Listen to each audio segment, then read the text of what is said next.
12 años después de haber hecho Máxima Velocidad, Keanu Reeves y Sandra Bullock volvieron a coincidir en una película, esta vez en una romántica. Hablamos de La Casa del Lago, una producción que ha logrado meter a esta pareja entre las que más recordamos del cine, a pesar de que no estuvo estrenada en cine y que fue directo a DVD. La podemos poner a la altura de los protagonistas de la trilogía Before. Les dejo un informe aquí arriba por si quieren ver cómo se hizo esa película. También los podemos poner como los protagonistas de About Time y les dejo otro link aquí arriba por si se quieren dar una vuelta por esa entrevista. Por lo pronto aquí charlamos con Alar Quiviro, el director de fotografía de esta producción que dirigió el argentino Alejandro Agresti, y me contó cómo fue trabajar con estos dos actores y cómo fue pensar esta película llamada La Casa del Lago. We now return to Mira Akian and Contre with our latest interview.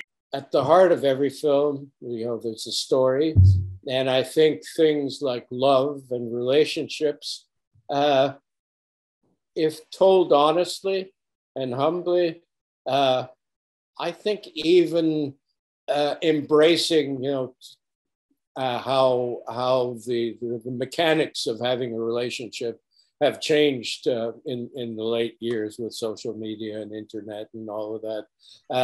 I think it's still possible to get that feeling, and possible on two fronts, to do it totally embracing the popular culture, doing embracing the world, the technology. I mean, there's been even films done that have been shot on iPhones, and that is possible. But I also think I would imagine The Lake House.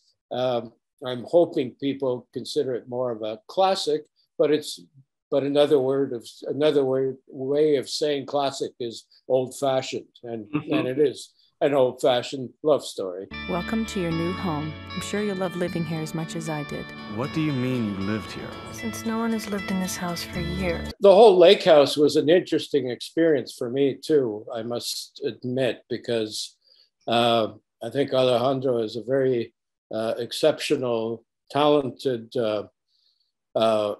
director, and he has a very strong vision of what he wants. Or put it this way, even he might not even have the vision, but he searches on the set very often. He searches for the best way to tell the story, and sometimes that's a search in real time where he doesn't even quite know. So it's fascinating watching him trying to find the right angle, and he was like what I call a real film director, a film director who knows lenses, knows wardrobe, knows lighting, knows camera movement, has a sense for the whole picture, not just working with actors. So in a way, that experience of the Lake House was one of the most uncollaborative experiences that I've had with a director, because he was so hands-on about everything.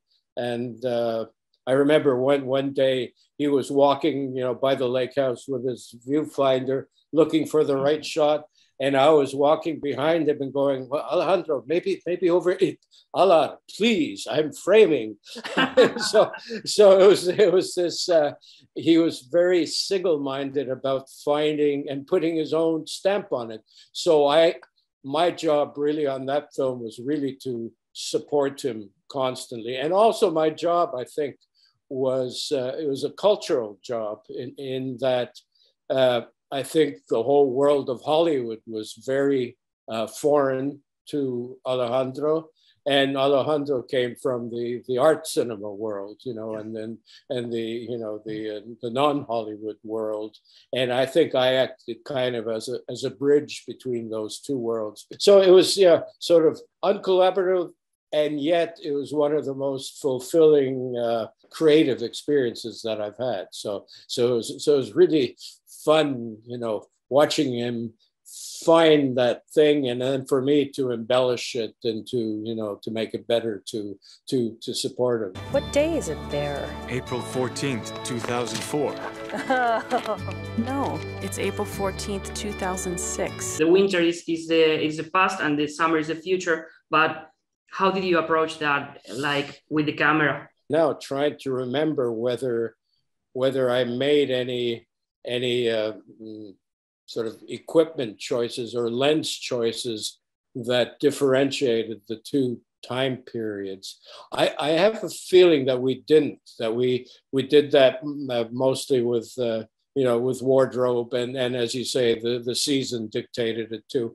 I don't think we definitely didn't do any filters because I know Alejandro hated filters. He said, the studio's constantly on my back saying, where are the close-ups? Where are the close-ups? The hell with the close-ups. And from that moment, I said, this is my type of guy. He's a real filmmaker that, generally in cinema, you save the close-ups for very important moments where they really count. But we've slipped into this world where when any character in a movie opens their mouth to speak, we immediately have to cut to a close-up. And that, to me, sort of dilutes the power of a close-up. This house is about connection. Comes a love. Even though this is clearly impossible, it's amazing. Without limits. I mean, a lot of the movie was really done where they, as you say, there was very little where they were actually together. They were, separated because of the nature of the story and separated by time. An interesting sort of technical note, perhaps, is that speaks very, very strongly to the chemistry between them as two lovers too, is the fact the very final scene where they end up together by the mailbox, that was shot many, because we shot the movie in Chicago, but that end scene we shot in Malibu, California. We had to fake fall in Chicago, but we shot it in California. So it was many, many, many months later. But that was the key moments where they finally get together. You waited. Just an interesting sort of art cinema reference too, that maybe, again, Alejandro and I shared, but I don't think many other people, would jump to that reference immediately. But when the two lovers meet, and I remember, I forget whether it's in the actual finished film or not, but we definitely shot it. It was a hand coming on the shoulder. I think Keanu's hand landing on Sandra's shoulder. And that we discussed that was sort of inspired by Michelangelo's Antonioni's L'Avventura in the end, where the man is sitting there and the woman comes and gently puts her hand on his shoulder. I remember with Alejandro discussing that very movie, so it's interesting, having these sort of European frames of references and shooting a big Hollywood love story. Here's a little something for you. There was a freak blizzard in the spring of 2004, so watch out for that April snow. It was a risky set in that it was basically glass, and it was outdoor, so you were totally at the mercy of the weather. But that's again where I think Alejandro shone and then showed himself to be a real film director, is that it's fairly easy to go, okay, this is how I want it to be, this is how I'm going to build it, and this is how it's going to look. To do that, to guarantee that should have been then built on a set with blue screens, and then you have total control of it. But then you're losing that serendipity of the weather. One day it's windy, and then because the windows were, there's mostly windows, you could see everything. You'd lose those elements, and I know those elements were extremely important to Alejandro. It was an amazing set, and by Nathan Crowley was the production designer, and he's very, very talented and has gone. He's Christopher Nolan's go-to production designer. She was more real to me than anything I've ever known. When we started shooting Sandra's apartment, where her character lived, that actually was built on a sound stage with a big photographic backdrop of showing the Chicago buildings. It was exceptionally beautifully done. But I remember the first morning when we walked onto the set, and Alejandro, this wasn't Alejandro's world, that he's come from, we'll put the camera outside or by the window where the light is naturally coming. This was a big digression for him, and it took him a little while to orient himself to accepting accepting the reality. I think in the film, it looks like an apartment in Chicago, and you can't tell, but I know he had a sort of a visceral reaction against it here, because it felt fake to him. I miss the lake house and its trees.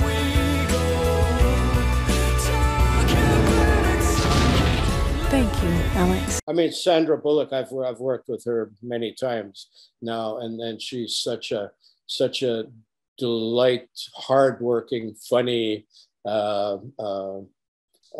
great lady. So I can say, the only thing I'd say that Keanu, he's Canadian like I am, and Canadians tend to be a bit more withdrawn, a bit more quiet, a bit more. So I'd say Keanu, from everything that I've read about him, and there was nothing on set that would say otherwise, but he's a very generous, kind, giving human being, but there's no real outward sort of displays. The only person doing really outward displays of anything was Alejandro, because I think of his mixed heritage of Argentinian and Italian.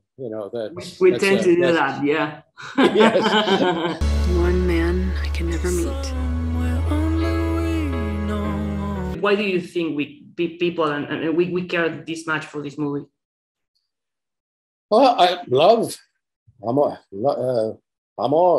yeah. Yeah. I mean,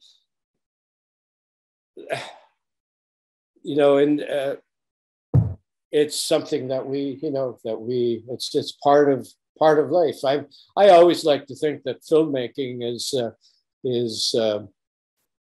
filmmaking's not unlike sitting around the campfire back in the day, back in the old days, and it's somebody's telling a story.